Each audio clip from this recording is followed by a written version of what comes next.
भदौरिया। अनुराग जरा बोलिए, बताइए। राजेश कह रहे हैं कुछ नहीं है, आप ऐसे ही बस हवा हवाई कर रहे हैं, सब कुछ नहीं चल रहा है यूपी बीजेपी में।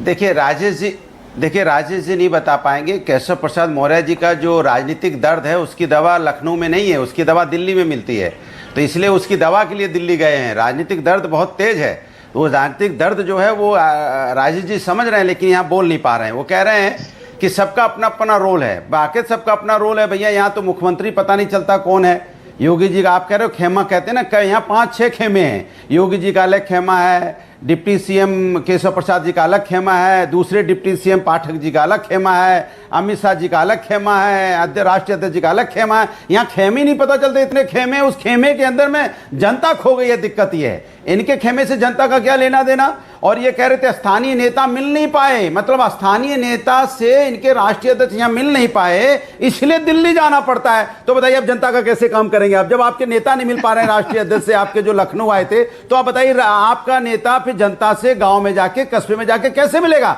दिल्ली सब थोड़ी चले जाएंगे, इतना पैसा सबके पास थोड़ी है। इसलिए आपका साफ झलक रहा है। आपके एक जो विधायक आपके साथ के देवेश प्रताप जी क्या कहते हैं, कहते हैं अरे भैया यहाँ तो अधिकारियों से काम करने के लिए विधायकों को पैर छूना पड़ता है। आप विधायकों के पैर छूने पड़ेंगे तो क्या ये आत्मसम्मान को ठेस नहीं लगेगी? तो क्या ये इस तरह की जो बातें हो रही है, क्या झूठ बोल रहा है कोई? अब डिप्टी सीएम बोल रहे हैं कि नहीं नहीं, यहाँ पे हमारे कार्यकर्ताओं का जो संगठन होता है वो सत्ता से ज्यादा बड़ा होता है। किसको चैलेंज कर रहे हैं? साफ साफ चैलेंज कर रहे हैं सरकार को। सरकार कह रही है, मुख्यमंत्री कह रहे हैं कि नहीं नहीं यहाँ पे पर गलत क्या कह रहे हैं? अनुराग आप ही बता दीजिए, अनुराग आप ही बता दीजिए, 400 पार आप ही बता दीजिए। संगठन बड़ा या सरकार, बता दीजिए। जब समाजवादी पार्टी की सरकार थी क्या बड़ा था, बताइए। अरे मैं बोल रहा पार्टी या सरकार पूरी कर लूं, मैं आपको बोल दूंगा। इनके संजय निषाद जी कह रहे हैं, संजय निषाद कह रहे हैं कि भैया बुलडोजर चलाओगे तो वोट कहां से पाओगे?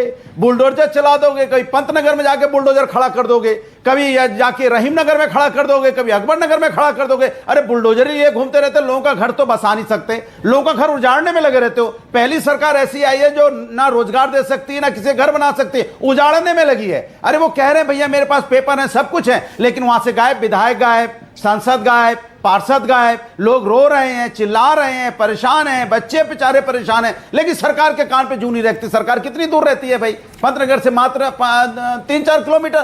तो ये सरकार की हालत ये हो गई है कि माने सरकार किस भ्रष्टाचार का तो आलम ये है कि इनके नेता मोती सिंह जी कह रहे हैं भ्रष्टाचार तो इतना फैला हुआ है कि हमने अपनी 42 साल की जिंदगी में इतना भ्रष्टाचार नहीं देखा। सुब्रत पाठक उधर अलग हल्ला मचा रहे हैं, कह रहे हैं भैया ये सरकार जो जीते हैं ना, इस बार 37 सीटें जीते हैं, ये भैया सब अखिलेश जी के अधिकारी थे। अधिकारी हमारे, सरकार हमारी, जनता हमारी, सारा मीडिया अगर कह रहे हैं हमारा, तो आपका क्या है? तो आप तो बेकारी वहां बैठे हो ना राजेश जी, झुंझुना बजाने के लिए ना जनता की, ना आप किसानों की मदद करते हो। अब जरा बताइए, छात्रों की आपने देखिए नमक तो छिड़क दिया, मैंने बताया ना अभी सवाल में भी, अखिलेश जी नमक छिड़क रहे हैं और कुछ नहीं कर रहे। ये कौन सी राजनीतिक दवा मांग रहे हैं केशव प्रसाद मौर्य दिल्ली आके? आपने कहा दिल्ली में मिलेगी दवा, कौन सी दवा मांग रहे हैं वो? देखिए उनकी दवा यह है कि वो अपने आगे से डिप्टी हटाना, कोई अपने आगे से डिप्टी हटाना चाहता है भाई, डिप्टी भी तो हटाना है। उनको लग रहा है इतने दिन हो गए हम डिप्टी रहेंगे क्या? भाई हमारा भी तो कोई सम्मान होना चाहिए। वो डिप्टी हटाने के लिए परेशान है।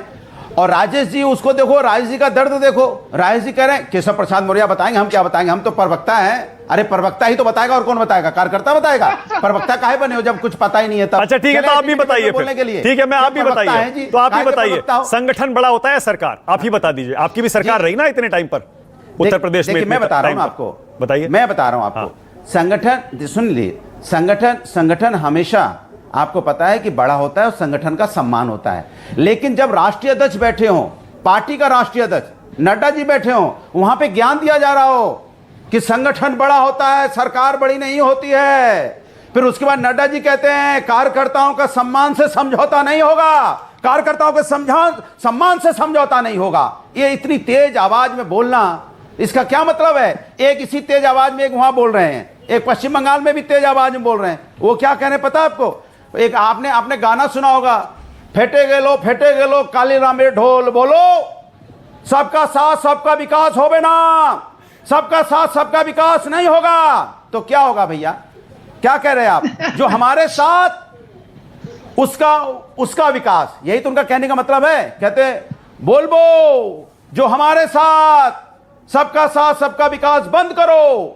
माने क्या चाहते हो आप? 36% आपकी वोट आए मान लो, 100 में से अगर आप कैलकुलेट कर लो 36% लोग और जो 64% लोग हैं उनके लिए काम नहीं करेंगे आप। ओके आप ओके, देश all की right, सत्ता ओके। में 36% लेके आ गए, ओके। तो मतलब जो 64% के लोग हैं उनका विकास नहीं करना चाहते आप। ठीक है, ओके। इसीलिए आप परेशान ओके, हैं, अनुराग, इसीलिए आपके अनुराग। अंदर दर्द है, ओके, क्योंकि सिर्फ- 64% लोग आपके खिलाफ सिर्फ खड़े एक हैं। बात कह के वो मैं जानते रागिनी हैं के कि पास जा रहा हूं, सिर्फ एक बात कह के मैं रागिनी के पास जा रहा हूं। अरे आप भी भुक्तभोगी हैं भाई, आपकी पार्टी भी बीच में से दो फाड़ हो गई थी, मंच पर कैसे खींचतान हो रही थी पार्टी के अंदर ही, चाचा भतीजे में सबने देखा, मुलायम सिंह जी बेचारे देखते रह गए।